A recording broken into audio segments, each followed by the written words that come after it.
오늘 함께 보실 말씀은 마태복음 말씀입니다. 마태복음 14장 22절에서 33절까지의 말씀입니다. 마태복음 14장 22절에서 33절 말씀까지를 교독하시고 마지막 절을 합독하겠습니다. 22절부터 제가 읽겠습니다. 예수께서 즉시 제자들을 재촉하사 자기가 무리를 보내는 동안에 배를 타고 앞서 건너편으로 가게 하시고 우리를 보내신 후에 기도하러 따로 산에 올라가시더라. 저번에 혼자 계시더니 배가 이미 육지에서 술이나 떠나서 바람이 거스름으로 물결로 말미암아 고난을 당하더라. 바다에 예수께서 바다 위로 걸어서 제자들에게 오시니 제자들이 그가 바다 위로 걸어오심을 보고 놀라 유령이라 하며 무서워하여 소리 지르거늘 예수께서 즉시 주께 말씀하라 하니 기도하시느라. 베드로가 대답하여 이르되 주여 만일 주님이시거든 나를 명하사 물 위로 오라 하소서 하니 오라 하시니 베드로가 배에서 내려 물 위로 걸어서 예수께로 가되 바람을 보고 무서워 빠져가는지라 소리 질러 이르되 주여 나를 구원하소서 하니 예수께서 즉시 손을 내밀어 그를 잡으시며 이르시되 믿음이 작은 자여 왜 의심하였느냐 하시고 배에 함께 오름에 바람이 그치는지라 배에 있는 사람들이 예수께 전하며 이르되 진실로 하나님의 아들이로소이다 하더라. 아멘. 오늘 목숨을 건 도전이라고 하는 제목으로 함께 하나님 말씀을 나누도록 하겠습니다. 오늘 본문은 여러분들이 잘 아는 말씀일 것입니다. 예수님께서 제자들을 재촉해서 자기가 무리를 보내는 동안에 배를 타고 앞서 건너편으로 가게 했다라고 하시죠. 예수님과 제자들은 헤어진 상태입니다. 제자들은 배를 타고 있죠. 그런 다음에 예수님은 기도하신 후에 예수님께서 바다 위를 걸어서 제자들에게 오시는 그런 장면입니다. 때가 언제냐? 밤 사경이라고 되어 있죠. 밤 사경은 새벽 3시부터 6시까지예요. 집 같은 어둠이 있는 그 시간에 예수님께서 바다 위를 걸어서 제자들에게 왔습니다. 생각해 보십시오, 여러분. 바다 위, 그 당시에는 호수지만 그 호수가 바다처럼 굉장히 넓고 컸어요. 그렇기 때문에 갈릴리 바다라고도 일컫죠.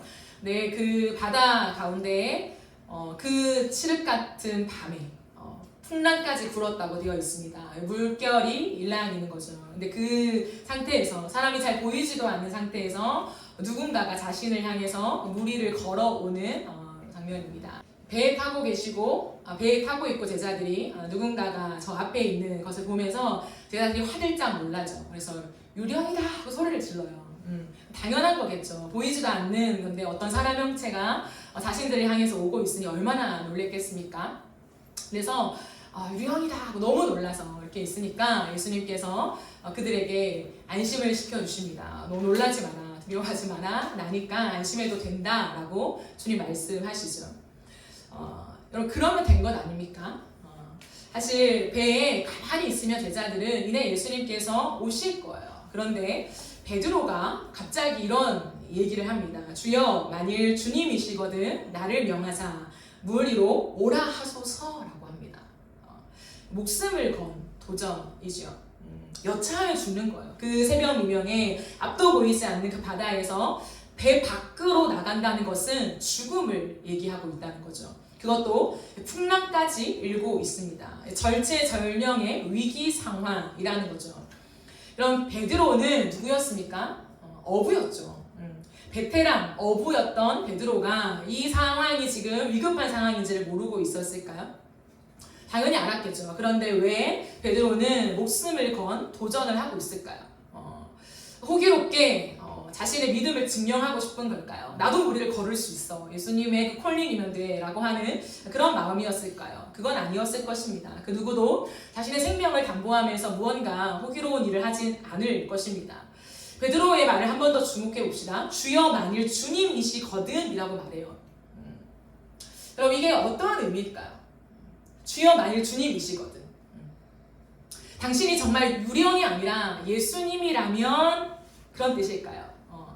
저는 그런 의미보다도 훨씬 더 깊은 의미였다라고 생각해요. 왜냐하면 단순히 유령이 아니라 정말 예수님, 사람, 당신이 맞다면 이라고 하는 의미라면 이런 도전은 하지 않았을 거예요. 제가 앞서 말한 것처럼 예수님이 곧 배에 타실 것이고 그러면 예수님이라는 것이 확인될 것이기 때문이죠. 그런데 베드로의 이 말은 무엇이냐면 예수님, 당신이 무리를 걸어오시는 그 주님이 정말 하나님의 아들이시라면, 정말 예수님께서 창조주이시라면 의미였지 않을까 생각을 합니다. 왜 그럴까요? 왜 갑자기 이 상황 속에서 그 예수님을 향해서 예수님 당신이 하나님이시라면, 창조주이시라면 이라고 하는 그 얘기를 할까요? 그것은 자신 안에 예수님을 향한 믿음이 있죠, 베드로가. 그런데 의심도 함께 있었기 때문이에요. 의심이라고 하는 것은 확실히 알 수 없어서 믿지 못하는 마음을 일컫는 표현입니다. 확실히 알 수 없어서 100% 믿지 못하는 그런 마음, 그것을 의심이라고 하죠. 베드로는 자신 안에 있는 의심을 숨기지 않고 있습니다.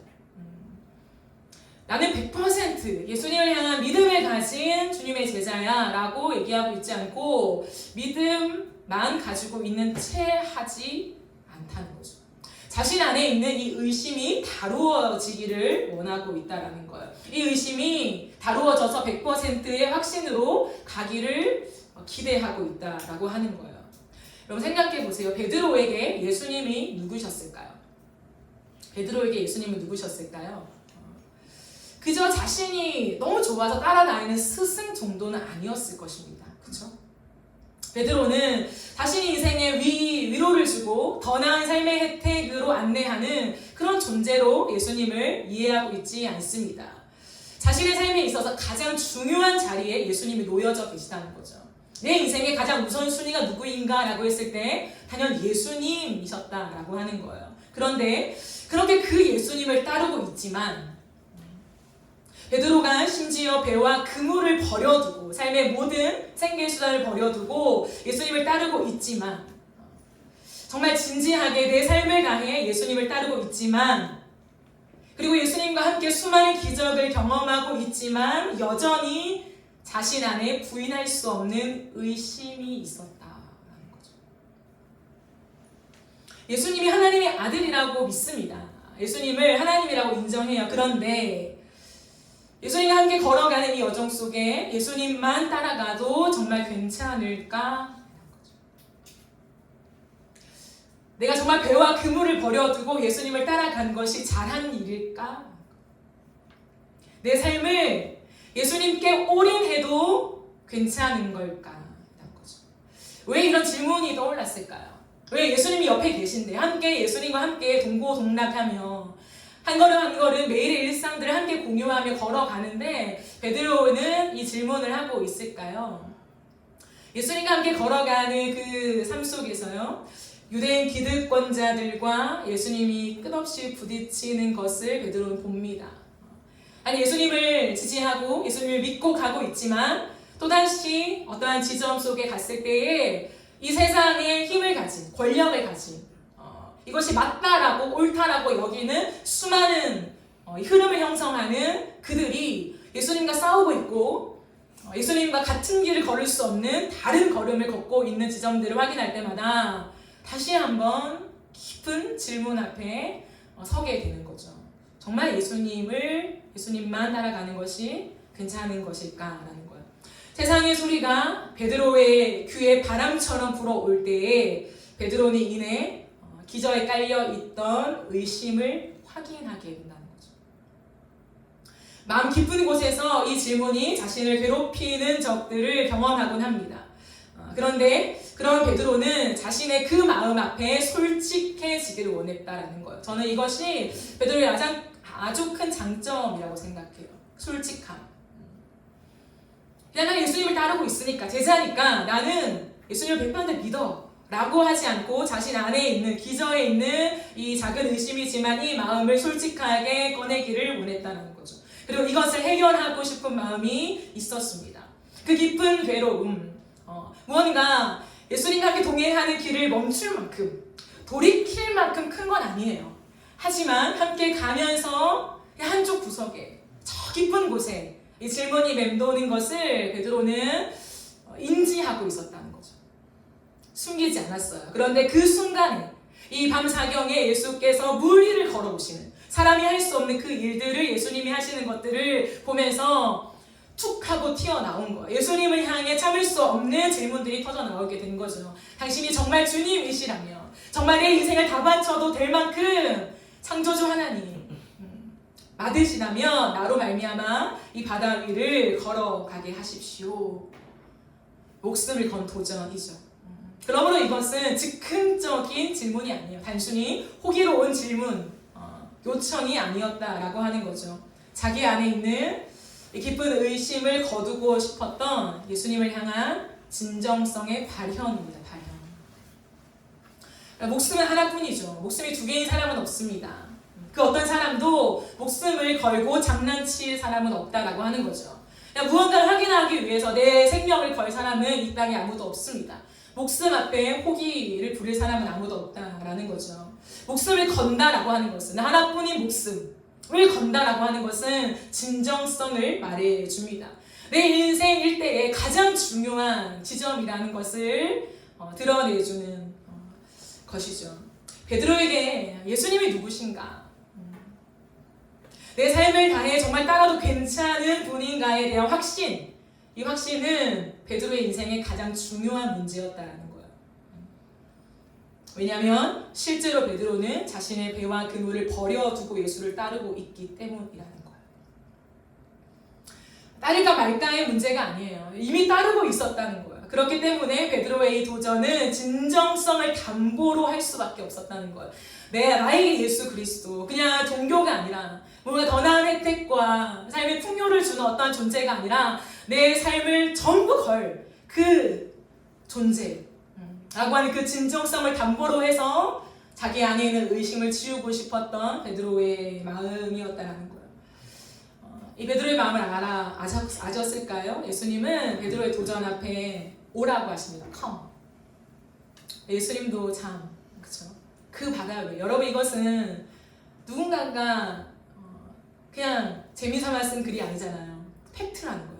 사실이라는 거예요. 누가 그 바다 위에 베드로와 같은 목숨을 건 도전을 할 것이며, 또한 누가 그것을 응해 주겠냐는 거예요. 근데 예수님은 come, 곧바로 응합니다. 와라. 그러니까 베드로가 배에서 내려 물 위를 걸어서 예수께로 갑니다. 그러나 30절을 보십시오. 베드로는 거센 바람이 불었다고 되어 있어요. 바람이 불어오는 것을 보고 무서움에 사로잡혀서 물에 빠져 들어가게 되었습니다. 그때 베드로가 말하죠. 주님 살려주십시오. 나를 구원해 주십시오. 라고 외치고 있습니다. 예수께서 즉시 손을 잡아서 그를 붙잡아 주시죠. 그리고 이렇게 말씀하십니다. 믿음이 적은 자야, 왜 의심하였느냐? 라고 얘기를 해요. 그렇습니다, 여러분. 이 모든 장면은요, 단순한 이 찰나의 어떠한 해프닝이 아니에요. 이 장면은요, 베드로의 마음을 고스란히 보여주고 있습니다. 예수님이 베드로에게 말씀하셨죠. 왜 의심하였느냐? 왜 의심하였느냐? 이 찰나에 왜 나를 믿지 않고 나를 의심했냐? 단순히 그 말씀을 하시는 것이 아니라 베드로의 심연에 있는 의심의 뿌리를 예수님이 알고 계신 것은 아닐까요? 베드로야, 나와 함께 동행하면서 나를 따라오면서 너의 인생을 나에게 걸면서 왜 아직도 의심하느냐? 베드로가 의심한 이유는 바람 때문이었습니다. 즉 다른 말로 하면 세상의 소리 때문이었다라고 하는 거죠. 그러나 예수님은 즉시 그의 손을 잡아주셨어요. 즉시. 그럼 즉시라는 말의 뜻이 뭘까요? 어떻게 그렇게 믿음이 없냐라는 책망과 꾸짖음이었을까요? 그것이 아니라는 거예요. 즉시 잡아주면서 함께 배 안으로 들어오십니다. 그랬더니 바람이 그쳤다고 되어 있어요.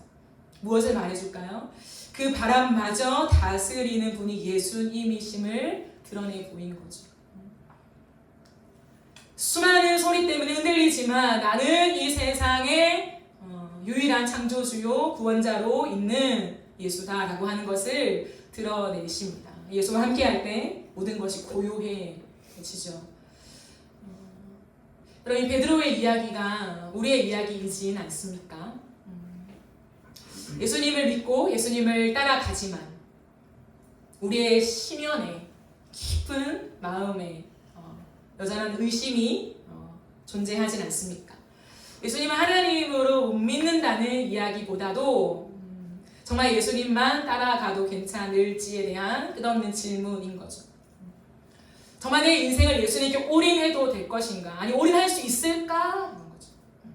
정말 내 모든 것보다 예수님을 우선순위에 두는 그것을 물러서지 않고 내가 유지하며 예수님을 따를 수 있을까에 대한 질문. 그렇게 갔을 때 정말 예수님이 내 인생을 책임져 주실까? 정말 내 일상에 주님의 역사와 기적과 주의 함께 하심이 진짜 나타날까? 나타날 수 있을까? 이런 여러 가지의 의심이라는 거죠. 보편의 언어, 보편의 단어라고 하는 책이 있어요. 제가 이번 주에 이 책을 읽었는데요. 산문집입니다. 오늘날 우리 사회에서 통용되고 있는 평범한 삶에 대한 이야기를 하면서 이런 글을 쓰셨더라고요. 어쩌면 우리가 이 버릇처럼 되뇌는 평범하게 살고 싶다. 더도 말고 덜도 말고 평범하게 살고 싶다. 이 문장에는 남보다 뒤처지지 않겠다는 경쟁 의식과 함께 사회의 주변부로 밀려나지 않으려는 결연한 의지가 깃들어 있는지도 모른다라고 하는 글을 보았습니다. 참 동의가 되는 글인 것 같아요. 평범하게 살고 싶다라고 하는 게 욕심 없이, 큰 욕심 없이 내가 살고 싶다라고 하는 말보다도 사실은 남보다 뒤처지지 않겠다라고 하는 경쟁 의식, 사회 주변부로는 밀려나고 싶지 않겠다라고 하는 그 결연한 의지가 깃들여 있는 표현이 평범하게 살고 싶다가 아닌가라고 하는 이 작가의 글이 제 가슴에 조금 머물러 있게 되었습니다. 우리가 이 세상의 한복판을 지나가면서 예수님과 동행하고 주님을 사랑하고 내 인생의 많은 것들을 내려놓고 그 주님을 나의 삶의 우선순위로 두고 따라가죠. 믿음이 있습니다. 그러나 그것과 함께 우리 안에 혹여나 의심이 여전히 있지는 않은가에 대한 점검이 오늘 이 예배 가운데 있기를 원합니다. 바람을 보면 또 의심한다는 거죠. 믿음의 반대말은 의심이 아니에요. 의심의 반대말은 믿음이 아닙니다. 바람을 보면 또다시 의심하게 되는 거, 세상의 이야기가 우리의 귓가에 불어오는 거죠. 또 누군가를 만났을 때 세상의 많은 이야기들이 모든 것들을 사로잡을 때에 마치 바람이 부는 것처럼 나에게 확 불어오는 거죠. 계속해서. 그때 이내 의심하게 된다라고 하는 거. 다시 한번 이런 많은 질문들이 우리를 뒤흔든다는 거예요. 예수님을 바라보며 물 위를 걷고 있음에도 불구하고 의심한다는 거예요. 여러분. 우리의 인생 속에 예수님이 아니면 설명될 수 없는 삶이라고 우리 고백하지 않습니까? 하나님 모든 것이 하나님의 은혜입니다. 하나님 내가 오늘도 살아가는 것이 하나님의 은혜입니다. 이것에 대해서 고백하지 않은 사람이 어디 있겠습니까? 그러나 예수님이 아니면 하나님의 은혜가 아니면 설명될 수 없는 삶을 걸어가고 있다라고 고백하지만 그 한가운데 우리는 또 의심한다는 거예요. 전적인 하나님의 은혜입니다라고 고백하지만 당신이 나를 붙잡아 주셨고 호흡을 주셨고 내가 재물을 얻을 능력을 주셨음을 고백하지만 여전히 오늘 또 이 예수님만 붙잡고 내 인생을 잘 살아갈 수 있을까라고 하는 질문. 정말 예수님이면 될까? 그 주님의 사랑이면 될까? 정말 만족한 삶을 살아갈 수 있을까에 대한 의심이라는 거예요. 여러분 어떻습니까? 단 1%의 의심도 없이 100% 날마다 매 순간마다 100%의 믿음을 주님께 드리고 계십니까?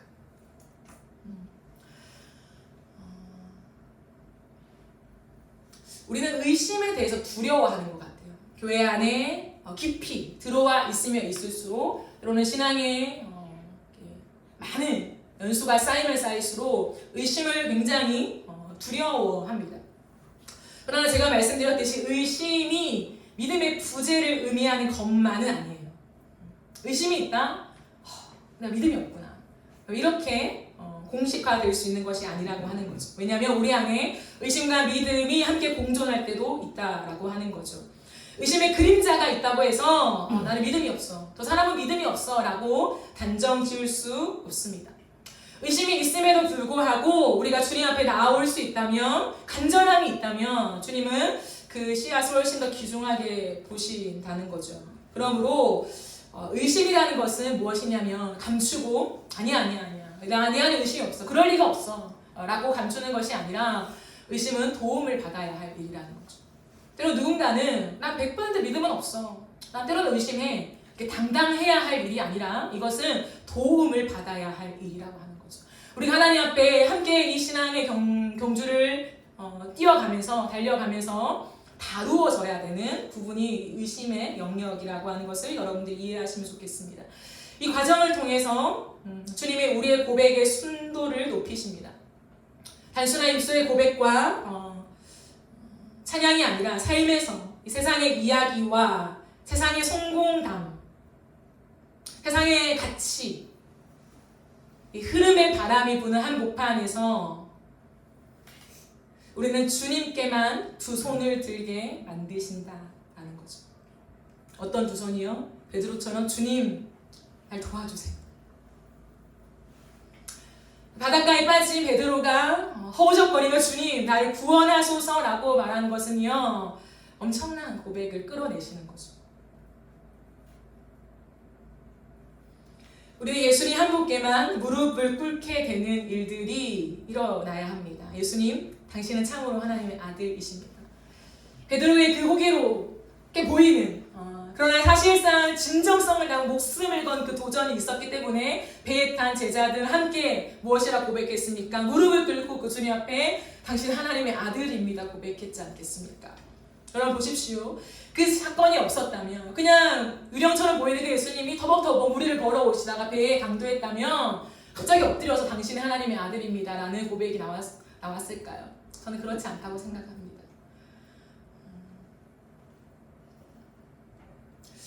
믿음은 가만히 앉아 있는다고 주어지는 게 아니에요. 그냥 교회 오고 활동하고 시간이 지나고 당연하게 5년, 10년이 지나면 그래도 조금 더 믿음이 나아있지 않을까? 그렇지 않아요. 예수님을 향해 진정성을 가지고 삶을 도전해야 합니다. 삶에서 의심을 다루어 가야 한다라고 하는 거죠. 여러분의 삶 속에 목숨을 건 도전을 해본 적이 있으십니까? 여러분 안에 있는 의심들을 발견하고 숨기지 않고 솔직하게 직면해 가면서 이 의심이 믿음으로 바뀌어지기를 기대할 때에 여러분이 목숨을 건 도전을 해본 적이 있으십니까?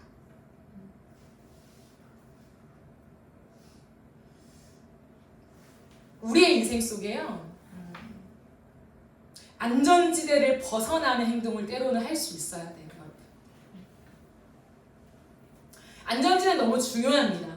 나를 안전하게 보호할 수 있는 영역들을 구비하는 건 너무 중요해요. 그러나 그 안전지대만을 고집하며 한 걸음 한 걸음 초조하게 내가 쌓은 성이 무너질세라 두려워하며 그 안전지대만을 확보해 나가는 인생을 걸어간다면 우리의 의심이 믿음으로 좀처럼 바뀌어지지는 않아요.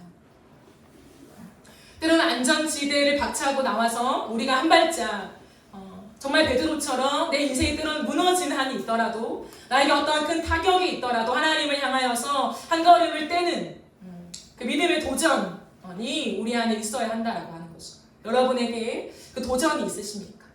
나는 내 안에 있는 의심을 확인하고 이 의심이 믿음으로 바뀌어지기 위해서 도전하고 있는 것이 있는가? 내 삶에 무엇을 도전하고 있는가? 아니 어쩌면 이 의심을 다루고나 있나? 그냥 그럴 수도 있지. 난 그렇게 믿음 좋은 사람이 아니니까. 그렇게 지나가고 있으니까. 아니면 이 의심을 솔직하게 고백하며 믿음으로 바뀌어지기를 끝없이 삶에 도전하고 있으십니까? 그렇다면 누가 감히 이 안전지대를 벗어나서 우리의 삶의 가장 중요한 안전지대, 내 마음속에 평안이 아니라 두려움과 불안을 줄 수도 있는 이 안전지대를 벗어난 그 도전을 할 수 있는가라고 하는 거죠. 많은 사람은 하고 싶을 것입니다. 그러나 엄두도 못 낼 수도 있죠. 누가 이 도전을 할 수 있는가라고 하는 거죠. 저는 뜨거운 가슴이 있는 사람이 목숨을 건 도전을 할 수 있다라고 믿습니다. 제가 좋아하는 시가 있어요. 굉장히 짧습니다. 연탄재라고 하는 시를 아십니까, 여러분? 연탄재. 연탄 아시죠? 연탄. 아주 어릴 때 연탄을 써본 적이 있는 것 같아요. 너무 측은하게 보지 마세요. 연탄을 이렇게 써서 이렇게 갈고 한 기억이 아직도 다시 나긴 해요. 네, 연탄재예요. 시 제목이 연탄재. 연탄재 함부로 차지 마라. 너는 누구에게 한 번이라도 뜨거운 사람이었느냐. 이 시예요. 지금 제가 송정 그 벚꽃길 그쪽에 살거든요. 그러면 뒤에 제반길을 제가 걸을 때가 있어요. 근데 걷다 보니까 옆에 시가 있어요. 이런 시와 글귀가 있는데 한 지점에 이 연탄재 시가 딱 적혀져 있는 거예요.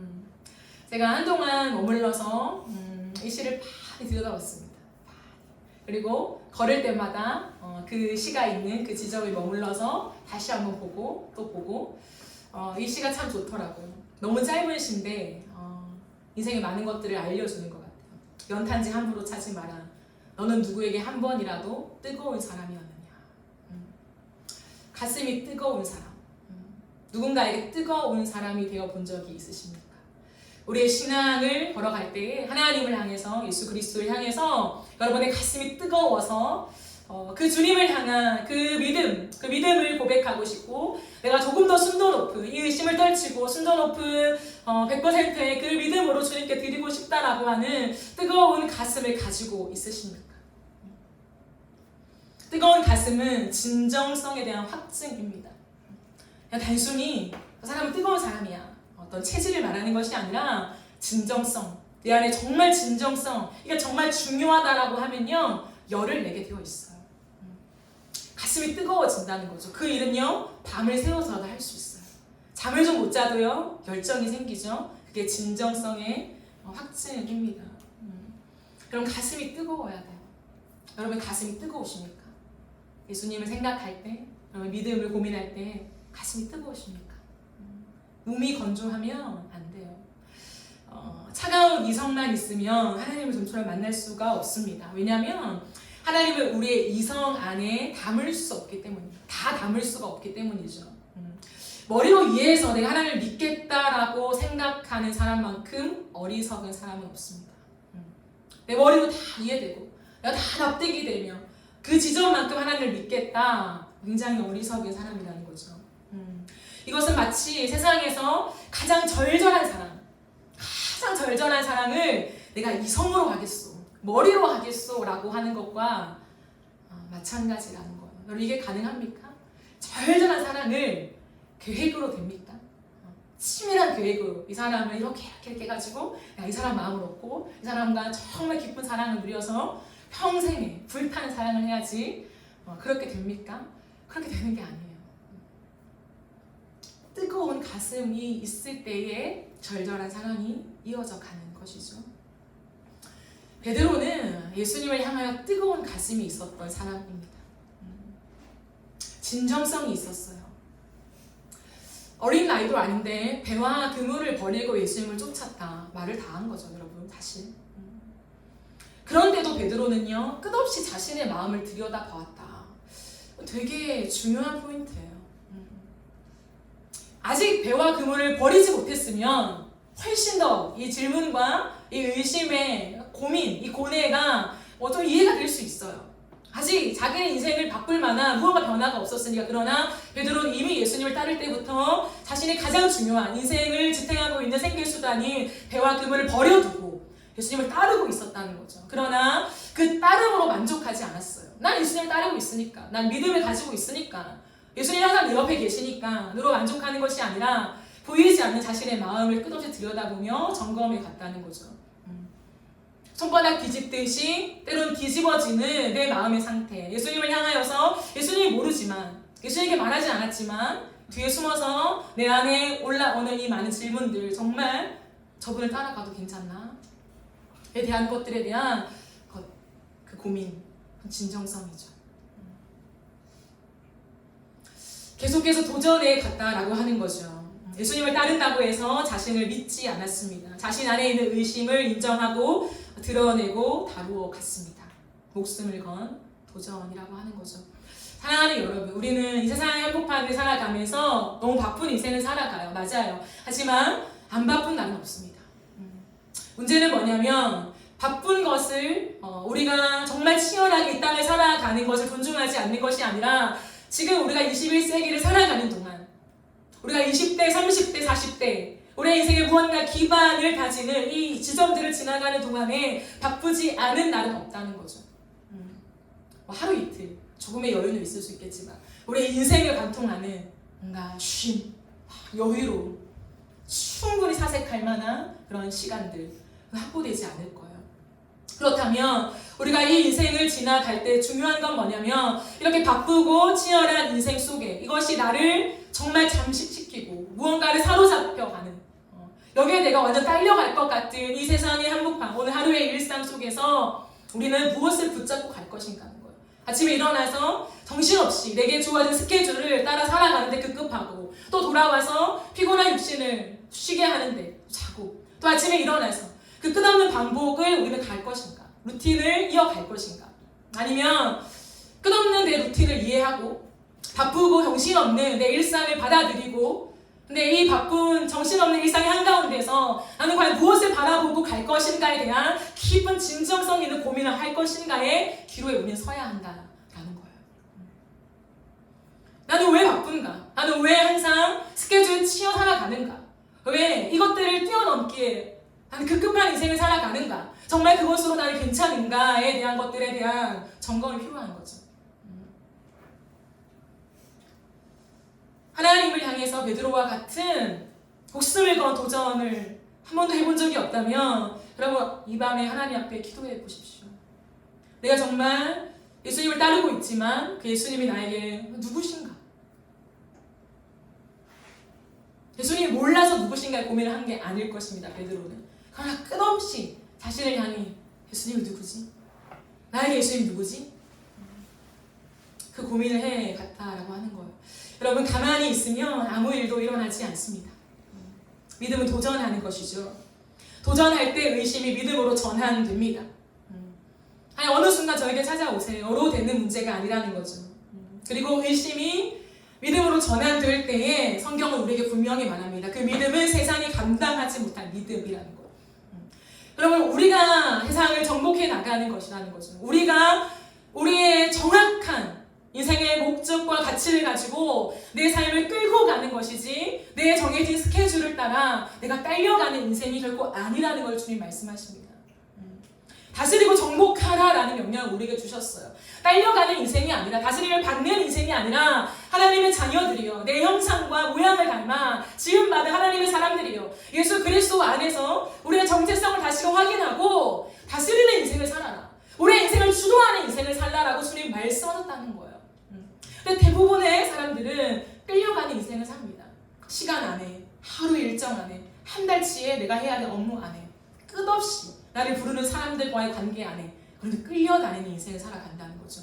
그 끌려다니는 인생을 지속할 때요 우리의 믿음이 결코 깊어지지가 않아요.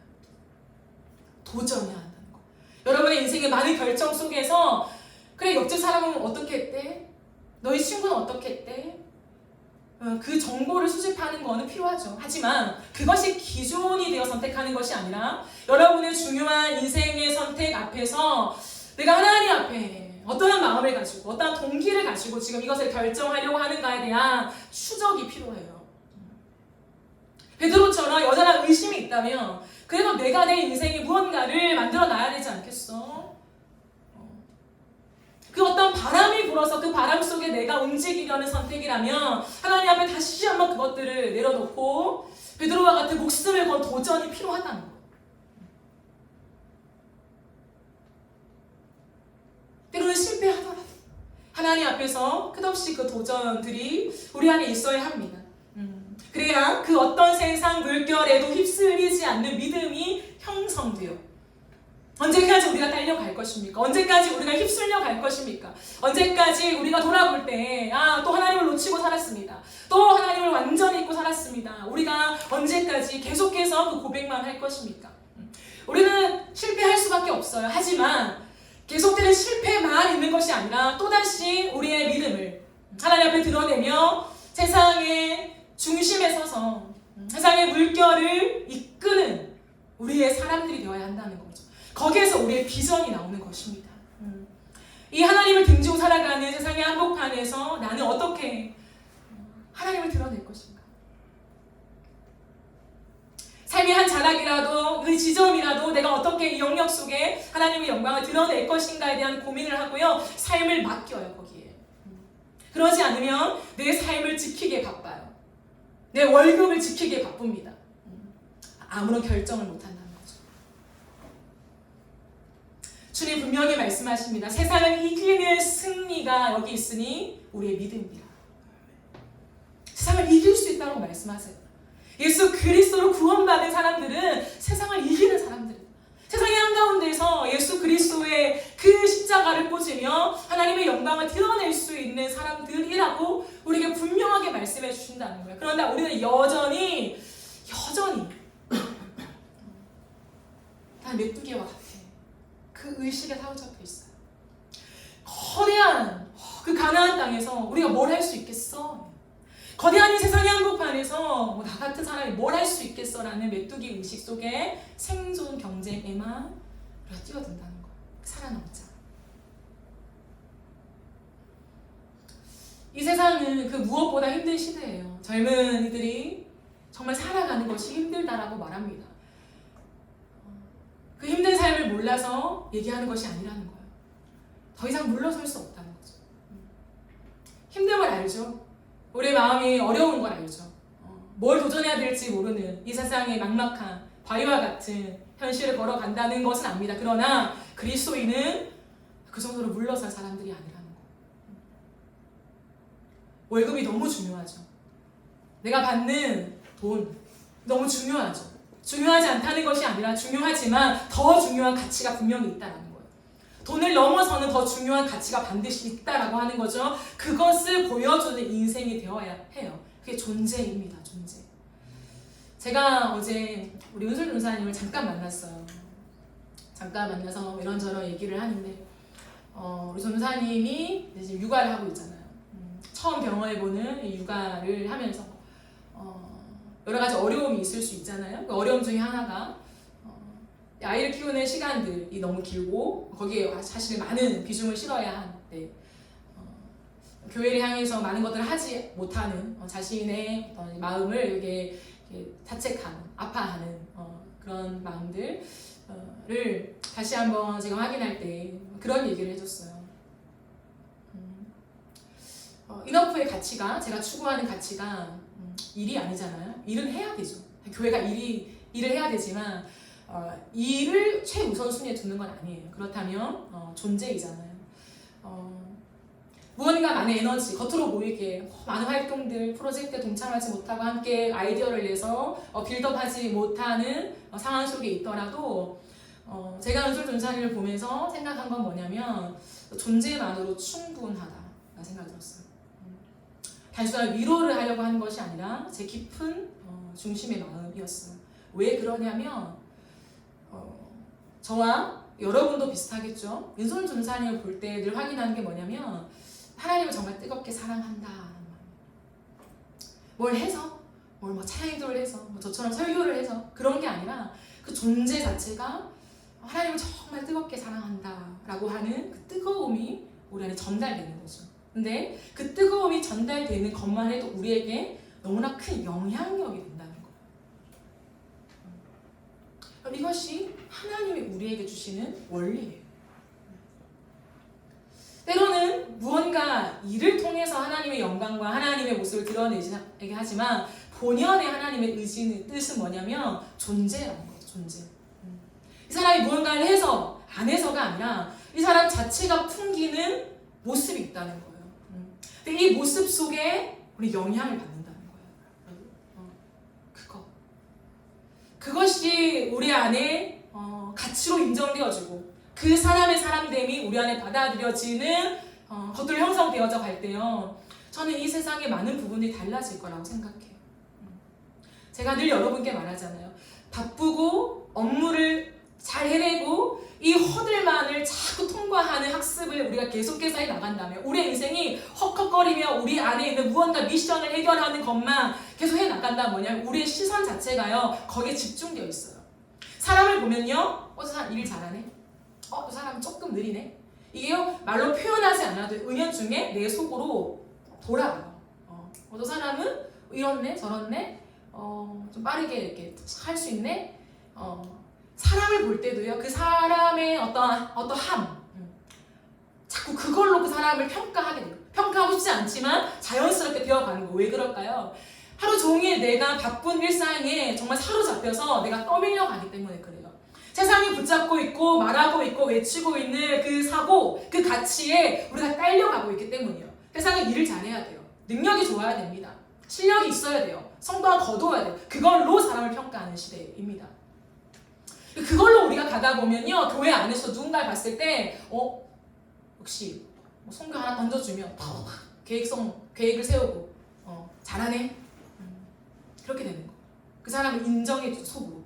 그렇지 못한 사람은 점점 인정하지 않습니다. 걱정하죠. 어떻게 할까 세상에 나가서.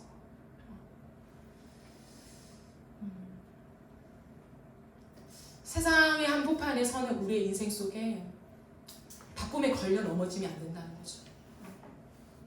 심지를 꽉 붙잡고 있어야 돼요. 심지. 그 심지가 뭡니까? 예수 그리스도를 통해서 사랑을 보는 거예요. 그게 되려면 내 인생을 정말 그 예수께 고정하고 예수님이 말씀하시는 그 가치로 내 인생을 정말 실어가기 위해서는요 우리 안에 올라오는 의심을 끄집어내야 돼요. 솔직해져야 한다는 거죠. 끝없이 세상의 소리와 가치와 흐름 속에 내가 흔들리는 이 마음을 끄집어내야 돼요. 흔들리고 있구나. 그게 좋아 보이는구나. 저렇게 살고 싶구나. 이런 말을 듣고 싶구나. 그것들을요, 아니야. 그러면 안 돼. 이게 아니라 그걸 다 꺼내버려야 돼. 꺼내 보이고, 하나님 그런데 이것을 다루기를 원합니다.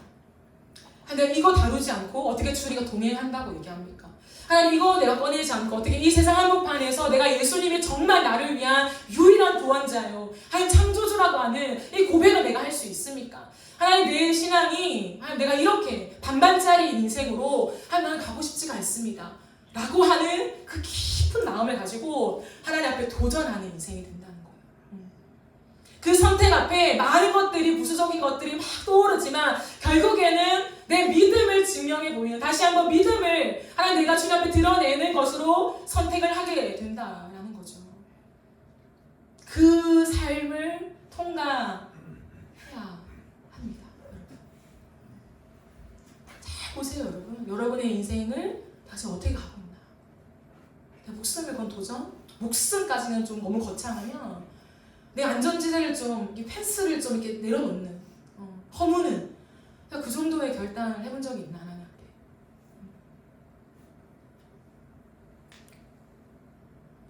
제가 여러분께 말씀드렸잖아요. 이불을 박차고 나와서 말씀을 읽는 자리에 앉아본 적.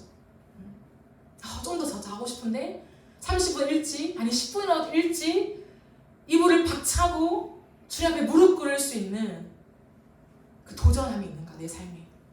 여러분 10분도 못 바꾸는데 어떻게 인생을 겁니다라는 고백을 하겠어요. 사실은 하나님 앞에 머물러 있는 그 10분의 말씀의 묵상과 하나님 앞에 엎드리는 무릎의 기도 그 10분도 내 24시간을 형성하지 못하는데 어찌 하나님을 향해 당신이 내 인생의 전부이십니다. 하나님의 은혜가 아니면 설명되지 않는 인생입니다 라고 끝없이 그 고백만을 반복할 수 있냐 하는 거예요.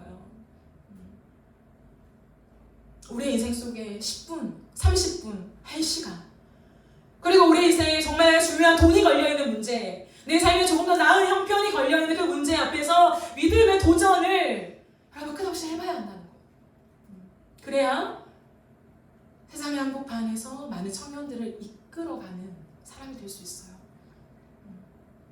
리더는 내가 선택하는 게 아니에요. 하나님이 나를 부르셨을 때 리더로 선택하신 거예요. 저는 구원만 받을 거예요. 하나님. 저는 리더는 되고 싶지 않아요. 세상의 영향력은 저는 자신 없어요.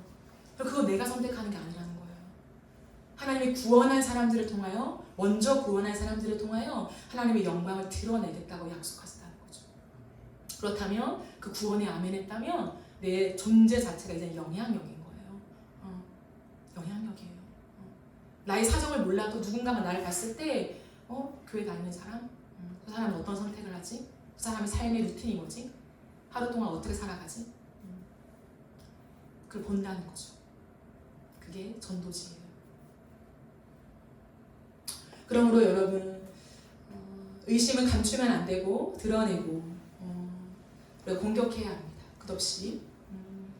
그리고 나의 믿음 없는 것을 도와달라는 하나님을 향해 손을 뻗어야 해요. 하나님, 나의 믿음 없음을 도와주소서. 그 겸손함이 있어야 돼요. 하나님 도와주세요. 그럴 때 하나님은 우리의 인생의 도전 속에 진정성 있는 고백을 만드십니다. 정말로. 그러면 때로는 그 사람이 뭔가 하지 못하는 인생의 지점을 지날 때에도 그 존재만으로 영향력이 되는, 그 존재만 봐도 느껴지는, 그 존재만 봐도 가슴이 뜨거워지는 그 통함이 있는 인생을 살아간다는 거죠. 그래서 존재가 힘이구나, 이걸 알게 되는 거예요. 그 사람이 무언가를 하지 않아도 존재만으로 풍길 수 있는 놀라운 능력이 있구나 라고 하는 그 존재의 힘을 알게 됩니다. 그 힘을 알아야 존재를 세워가죠. 내가 아파서 일을 못하는 지경에 몇 년을 있다면 쓸모없는 사람이 되지 않겠습니까? 그건 아니에요. 존재만으로 지극히 정말 하나님 앞에 귀한 내 존재가 영향력을 드러내는 그것이 복음입니다. 저는 오늘 여러분께 조금은 강하게 도전하고 싶습니다. 베드로의 이 지점을 여러분 한번 깊이 묵상해 보십시오. 제가 아마도 적게는 1000번 넘게 이 장면을 깊이 떠올렸습니다. 1000번 넘게 떠올리는데 이해가 되지 않았어요. 왜 베드로가 이 얘기를 했을까? 하지 않아도 될 말을 왜 했을까? 그러면서 제가 느끼게 된 메시지를 여러분과 함께 나눈 것이에요. 깊이 생각해 보십시오. 왜 베드로는 이 칠흑같이 어두운 새벽에 그 두려운 마음, 내 목숨이 이제 끝날 수도 있는 이 모든 것을 걸고 주님, 당신이 정말 주님이시라며 나로 명하여 무리를 걷게 하소서, 그 말을 했을까? 그리고 come이라는 말 한마디에 어찌하여 배 밖을 발을 내디딜 수 있었을까? 여러분, 이것은요 엄청난 믿음입니다. 사실 엄청난 믿음이에요. 베드로가 가진 의심을 저는 불신이라 생각하지 않습니다.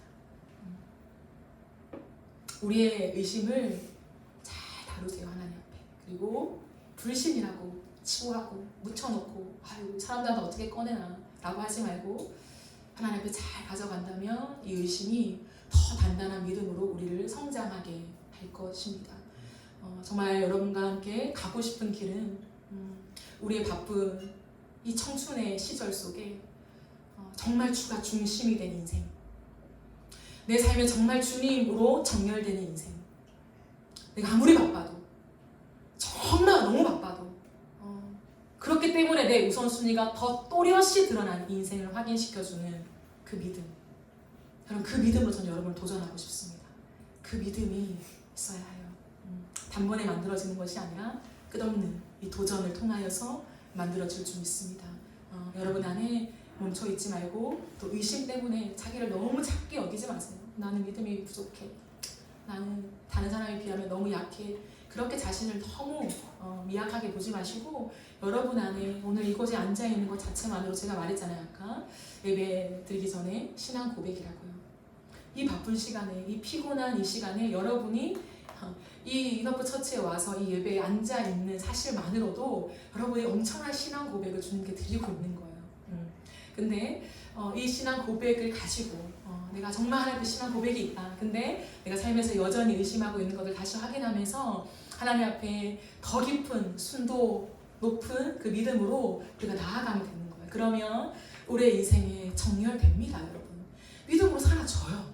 내 삶에 아무리 바빠도 눈을 뜨고 내 삶에서 아무리 정신이 없어도 하나님의 임재를 갈망하게 되고 그 주님 없이는 허한 내 마음을 직면하면서 하나님을 원하게 되고 그 주의 사랑 아니면 내 삶의 무의미한 그 고백들이 터져 나오는 인생으로 우리 살아갈 수 있어요. 왜? 내가 잘나서가 아니라 내 안에 성령이 계시기에. 그게 은혜입니다, 여러분. 그러니 우리의 삶에 너무 세상 속에 파묻혀서 계속 실패를 거듭하며 자신을 정죄하지 말라는 거죠. 여러분이 너무 정죄하지 않았으면 좋겠어요. 근데 정죄를 안 하려면 일으켜져야 되거든요. 사라지는 것을 경험해야 되거든요. 그 재미를 맛봐야 되거든요. 하루하루 살아가면서 내가 말씀이 읽혀지네, 기도가 되네, 찬양이 나오네, 주를 향한 갈망이 있네, 뜨거워지네, 도전하고 싶네, 일어나고 싶네, 좀 가볍게 살고 싶네, 막 이런 열망이 일어나면요 재미가 있어요. 아, 정말 하나님 살아계시는구나, 일하시는구나, 역사하시는구나. 그래야 여러분 신앙이 가게 되어 있어요. 그 지점으로 여러분이 갔으면 좋겠어요. 우리가 같이 가면서 그 즐거움으로 더 많은 청년들을 초대하는 우리의 인생이 되어지기를 간절히 바라고 소망합니다. 우리 함께 찬양하고 기도하는 시간 가지겠습니다.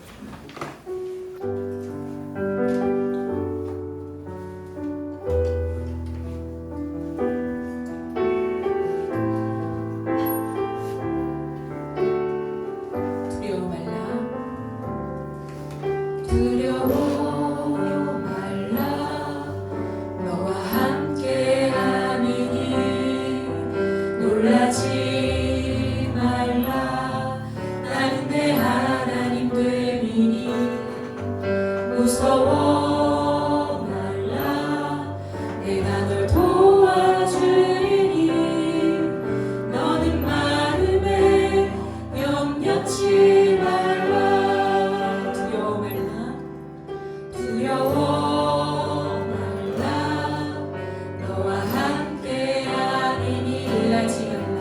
놀라지 말라. 나는 내 하나님 됨이니 무서워 말라. 내가 널 도와주리니 너는 마음에 염려치 말라. 내가 너를 굳세게 하리라. 내 손으로 너를 꼭 붙잡아 주리라. 내가 너를 의롭게 하리니 너는 마음에 염려치 말라. 두려워 말라. 두려워 말라. 너와 함께 하리니 놀라지 말라. 나는 내 하나님 됨이니 무서워 말라. 내가 널 도와주리니 너는 마음에 염려치 말라. 내가 너를 굳세게 하리라. 내 손으로 너를 꼭 붙잡아 주리라.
기도하면서 기도하길 원합니다.